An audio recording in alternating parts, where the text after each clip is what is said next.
비폭력 대화 2장 참된 대화를 방해하는 소통의 장벽.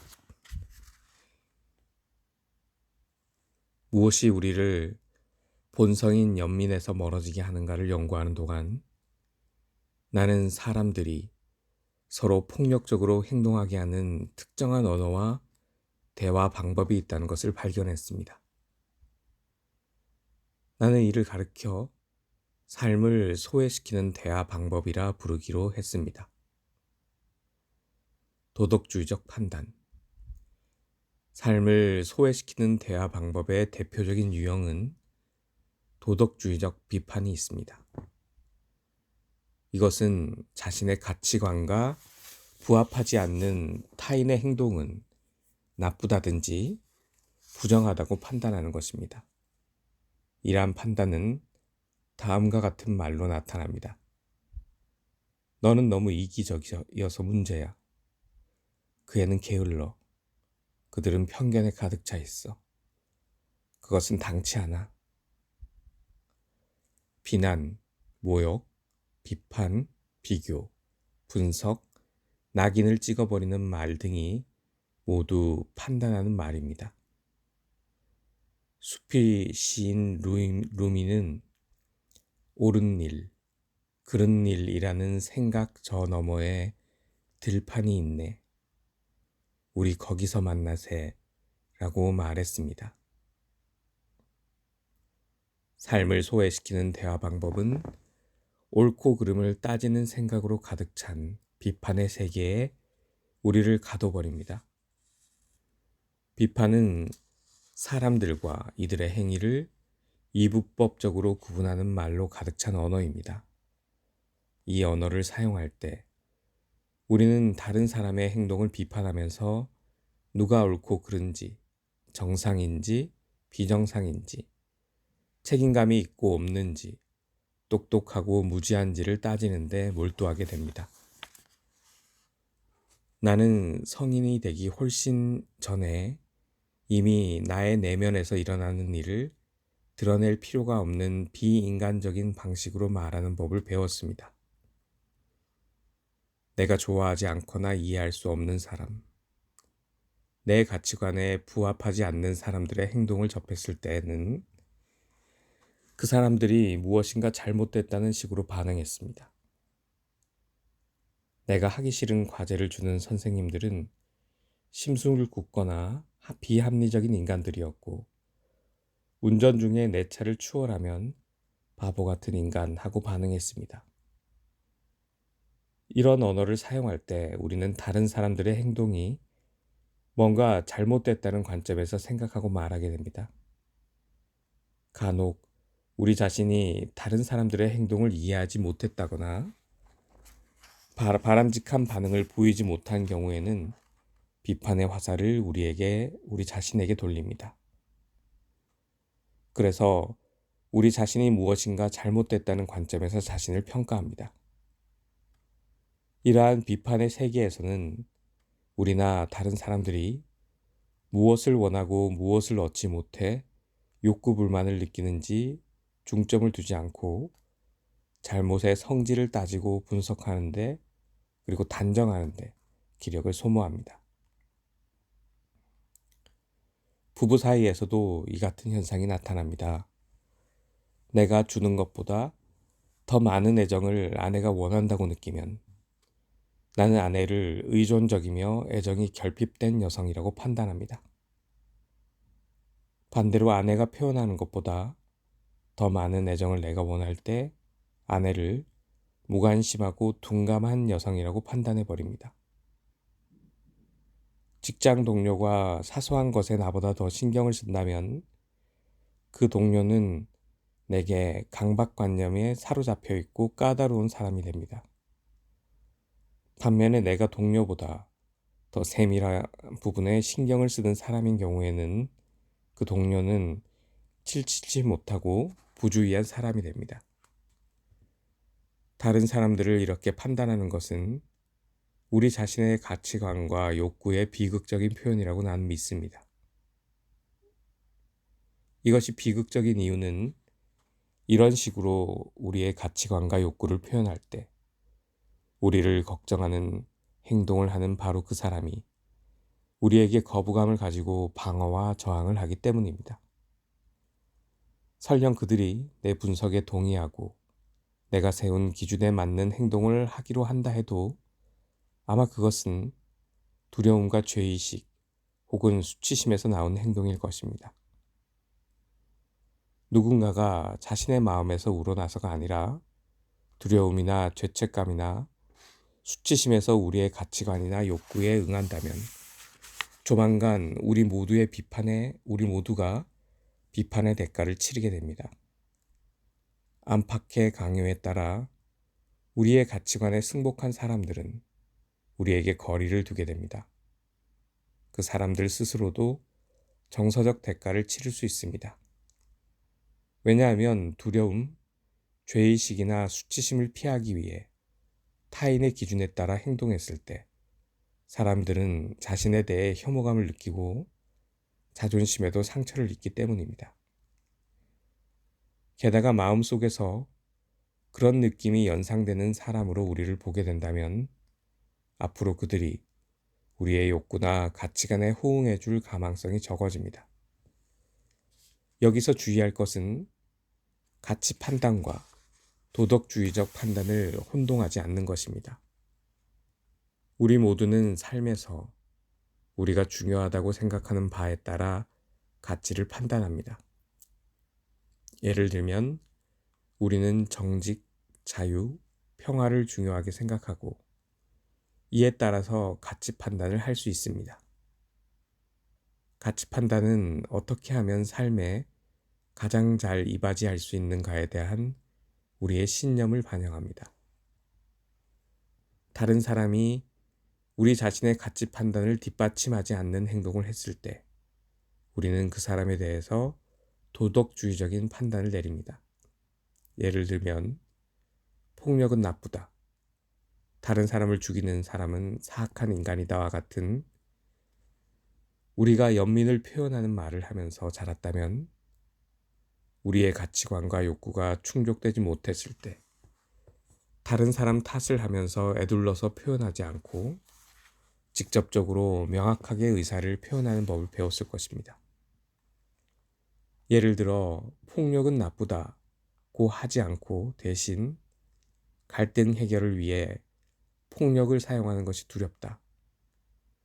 나는 다른 방법을 통해서 사람들 간의 갈등을 해결하는 것이 더 가치 있다고 본다고 표현할 수 있을 것입니다.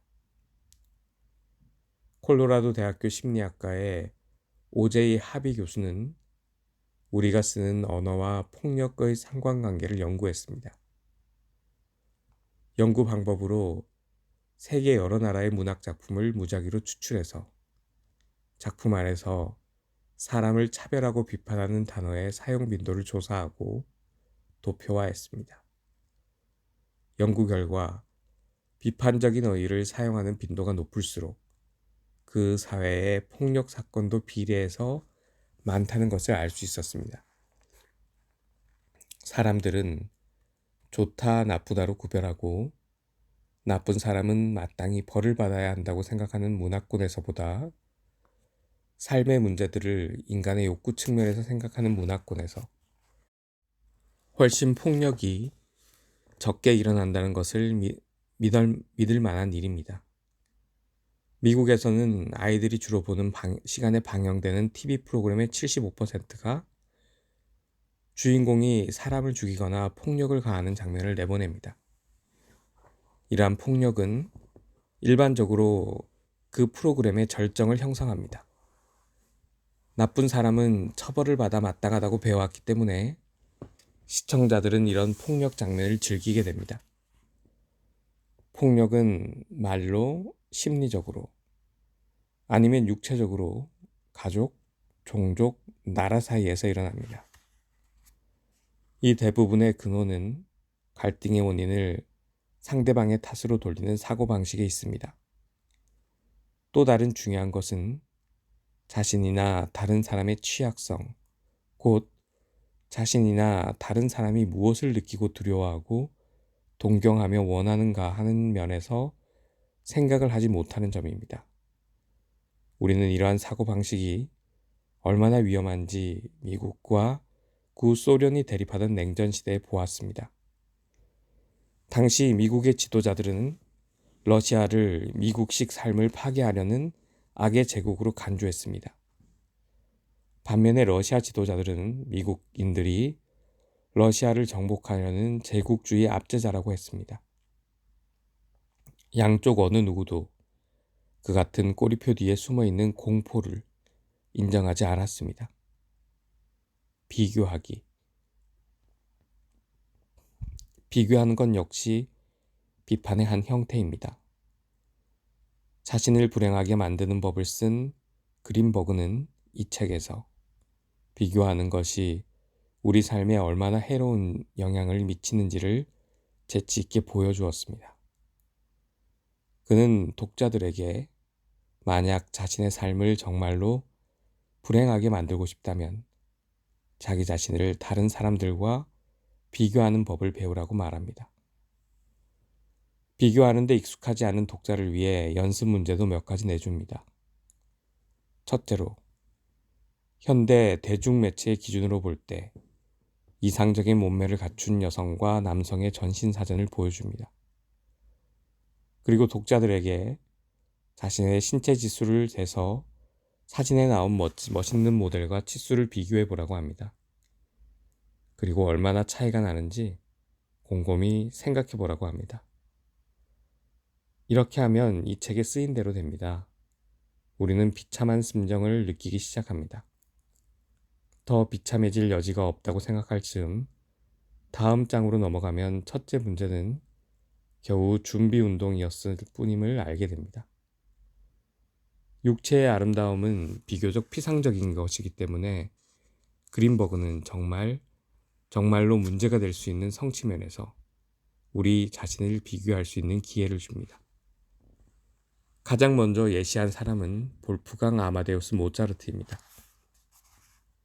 그린버그는 모차르트가 구사할 수 있었던 여러 나라 말과 그가 10대에 이미 내놓은 위대한 작품을 열거합니다. 그 다음에 독자들에게 지금까지 자신이 이룬 업적과 모차르트가 12살 나이에 이루어 놓은 업적을 비교해 보라고 합니다. 그리고 그 차이에 대해 생각해 보라고 합니다.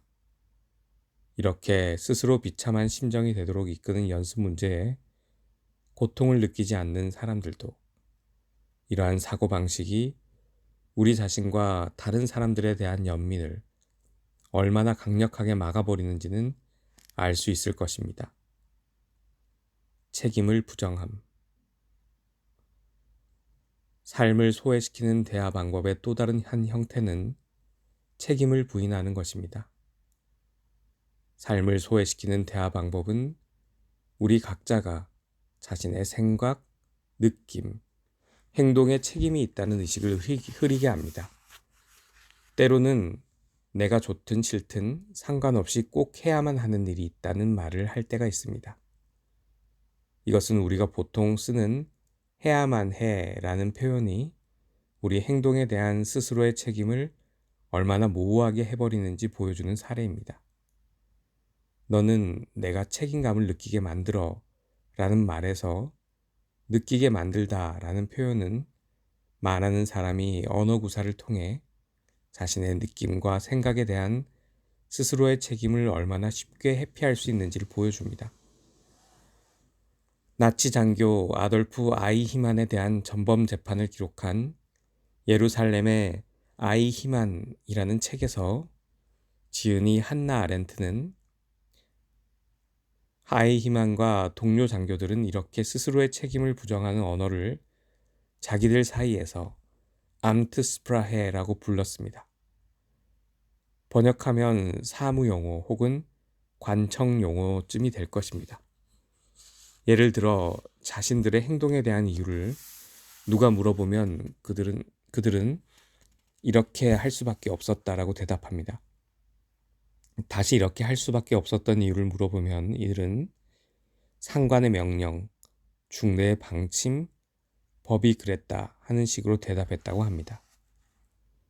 우리 행동의 원인을 다음과 같은 이유로 돌릴 때 우리는 자신의 행동에 대한 책임을 회피하는 것입니다. 막연하고 일반적인 이유. 해야만 하니까 내 방을 청소했다. 현재 상황, 진단, 개인적이거나 심리적인 내력. 알코올 중독자라서 술을 마신다. 다른 사람의 행동. 아이가 찻길로 뛰어들기에 아이를 때렸다. 권위자의 지시. 상관이 시켜서 고객에게 거짓말을 했다. 집단의 압력. 친구들이 모두 담배를 피워서 나도 피우기 시작했다. 제도적 정책, 규칙과 법규. 규칙에 어긋나는 행동을 했으므로 학칙상 정학 처분을 해야 한다. 성별, 사회적 지위, 연령에 따른 소임. 일하러 가기 싫다. 하지만 나는 처자식을 거느린 가장이기 때문에 가야 한다. 억제할 수 없는 충동. 사탕을 먹고 싶은 충동을 억제할 수 없었다.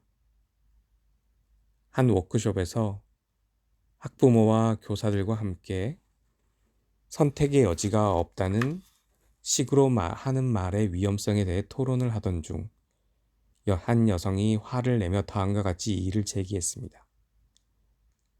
하지만 좋든 싫든 해야만 하는 일이 있어요. 그리고 저는요, 우리 아이들한테도 그 아이들이 해야만 할 일이 있다고 말해주는 건 아무런 잘못이 없다라고 봐요. 그래서 꼭 해야만 했던 일들의 예가 무엇이냐고 묻자 그야 간단하죠. 오늘 이 모임이 끝나면 저는 집에 가서 저녁을 해야만 해요. 저는 밥하는 게 지겹거든요. 정말이지 우라가 치밀 정도로 싫어요. 하지만 저는 20년간 매일 해왔고 꼭 해야만 하는 일이라며 끔찍하게 아플 때도 했어요 라고 반박했습니다. 나는 그렇게 하기 싫어하는 일을 하면서 인생의 많은 부분을 보냈다는 말을 들으니 안 됐다고 말하며 MBC를 배워 좀 더 즐거운 가능성을 찾아볼 수 있게 되기를 바란다고 했습니다. 나는 그 여성이 MBC를 매우 빠르게 터득하는 것을 보고 아주 기뻤습니다. 연수가 끝나고 실제로 그녀는 집에 돌아가서 가족에게 자기는 이제 요리를 하고 싶지 않다고 선언했습니다. 그리고 3주 후에 그녀의 두 아들이 워크숍에 참가했을 때 그녀의 이런 선언에 대해 가족의 반응들을 알 수 있었습니다.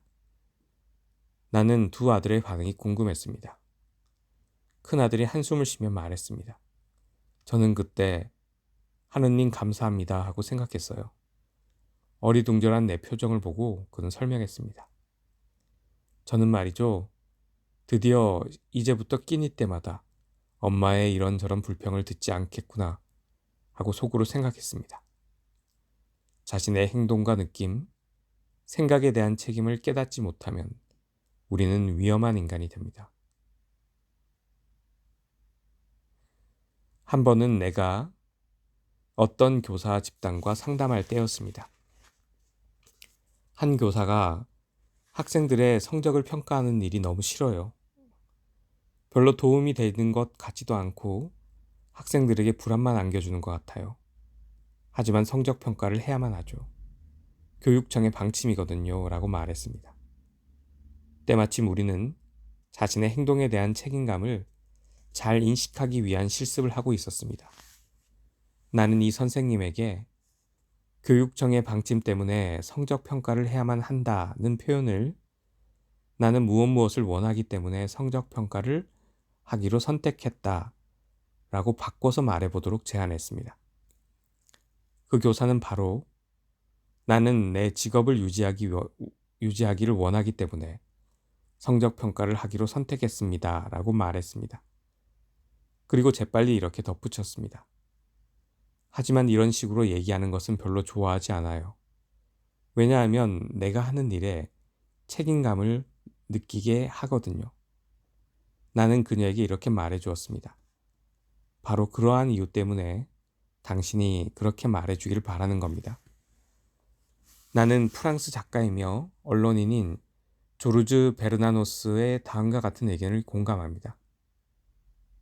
나는 오랫동안 이런 생각을 했다. 만약 파괴 기술이 점점 더 발달해서 언젠가 인류가 이 지구상에서 없어진다면 이 인류 멸종의 원인은 인간의 잔인성이나 그에 대한 보복 행동 등이 아니라 온순하고 책임감을 결여한 현대인들이 각종 야비한 계율에 비열하게 복종하는 데 있다는 것이다. 우리가 지금까지 보아온 끔찍한 역사, 또 앞으로 일어날 더 전율할 만한 사건의 원인은 반항하고 길들이기 힘든 사람의 수가 늘어나기 때문이 아니라 오히려 순종적인 사람의 수가 계속 늘어나는 데 있다. 삶을 소외시키는 대화의 다른 방법, 다른 형태. 자기가 원하는 것을 다른 사람들에게 강요하는 것도 연민을 막는 의사표현 방법입니다. 요구를 들어주지 않으면 벌이나 책망이 따를 것이라는 암시나 명백한 위험이 내포된 것입니다. 우리 사회에서 가장 빈번하게 나타나는 의사표현 형태인데요. 특히 권위자의 지위에 있는 사람들이 많이 쓰는 방법입니다. 우리 아이들이 내게 강요에 대해 중요한 교훈을 준 적이 있습니다. 나는 자녀에게 무언가 강요하는 것이 부모의 의무라는 생각이 어느 사이엔가 내 머릿속에 들어있었음을 깨닫게 되었습니다. 사실 아이들에게 무엇이든 요구할 수는 있지만 모든 것을 실행하게 할 수는 없다는 것을 배웠습니다. 자신이 부모, 교사나 경영자로서 권위가 있기 때문에 다른 사람을 변하게 하고 올바르게 이끄는 것이 사명이라고 믿는 우리에게 겸손을 가르쳐주는 일입니다. 이 아이들은 내가 자기들에게 아무것도 억지로 하게 할 수 없다는 것을 알게 해주었습니다. 부모로서 내 요구를 거부하는 아이들에게 내가 할 수 있는 일은 벌을 내려서 그것을 후회하게 만드는 것뿐이었습니다. 내가 바보스럽게 아이들에게 벌을 주어서 후회하게 만들 때마다 결국에는 그 아이들이 어떻게든 그렇게 하지 말 걸 하며 후회하도록 나를 가르치셨습니다. 이 문제에 대해서는 MDC의 중요한 부분인 강요 디맨드와 부탁 리퀘스트의 차이에 관해서 배울 때 다시 이야기하도록 하겠습니다. 어떤 행동은 보상받아야 하고 또 어떤 행동은 처벌받아야 마땅하다는 생각도 삶을 소외시키는 대화 방법의 한 형태입니다. 이러한 사고방식은 그런 행동을 했으니 처벌받아 마땅하다는 문장처럼 마땅하다는 말로 표현됩니다. 이러한 사고방식은 어떠한 방식으로 행동하는 사람들을 나쁘다고 규정하면서 그들이 그 태도를 뉘우치고 바꿀 수 있도록 처벌할 필요가 있다고 생각하는 것입니다. 나는 사람들이 벌을 피하기 위해서가 아니라 그 변화가 자신에게 이롭다는 것을 알기 때문에 변할 때 모두에게 이익이 된다고 믿습니다. 우리 대부분은 자신이 무엇을 느끼고 원하는가를 깨우치기보다는 꼬리표를 붙이고 비교하고 요구하고 비판하는 말을 배우면서 성장해 왔습니다. 삶을 소외시키는 대화 방법은 몇 세기 동안이나 우리에게 영향을 끼쳐온 사고방식, 곧 인간성을 어떤 특수한 면에서 보는 견해에 뿌리를 둔다고 나는 봅니다. 우리 내면은 사악하고 부족한 점이 많아서 이러한 바람직하지 못한 본성을 조정하기 위해서는 특정한 교육이 필요하다는 견해입니다. 그런데 그런 교육은 우리가 내면에서 우러나는 느낌이나 욕구를 경험할 때마다 그 자체가 무엇인가 잘못된 것이 아닌가 하고 의구심을 품게 합니다. 그러므로 우리는 아주 어려서부터 우리 안의 생동감을 차단하도록 배웁니다. 삶을 소외시키는 대화 방법은 사회의 계층적인 지배 구조에서 비롯되었고 그러한 구조를 유지하고 지속하기 위해서 계속 사용되고 있습니다. 왕, 군주, 귀족 등 소수 지배자들이 자신의 이득을 위해 대다수 인구를 통제하려면 대중에게 노예다운 사고방식을 불어넣는 교육이 필요합니다. 해야만 한다나 안 하면 안 된다와 같은 무엇을 안 하면 나쁘다는 식으로 하는 표현은 이러한 목적에 아주 적합한 언어입니다. 나쁘다거나 잘못됐다고 암시하는 도덕주의적 판단에 맞춰 생각하도록 훈련을 받을수록 사람들은 자기 자신보다는 바깥쪽, 곧 다른 사람, 외부의 권위자에 의지하게 됩니다. 무엇이 옳고 그르고 좋고 나쁜가를 하는 판단을 다른 사람들한테서 구합니다. 나 자신의 내면이 느끼는 진실보다는 남이 나를 어떻게 평가하는가가 더 중요해집니다. 그러나 우리가 인간으로서 스스로의 느낌과 욕구를 분명히 인식할 때 우리는 더 이상 착한 노예나 온순한 부하가 되지는 않습니다. 요약. 인간의 본성은 연민으로서 서로 주고받는 것을 즐깁니다. 하지만 우리는 자신과 다른 사람에게 상처 입히는 말과 행동을 하게 되는 삶을 소외시키는 대화 방법을 배우면서 자랐습니다.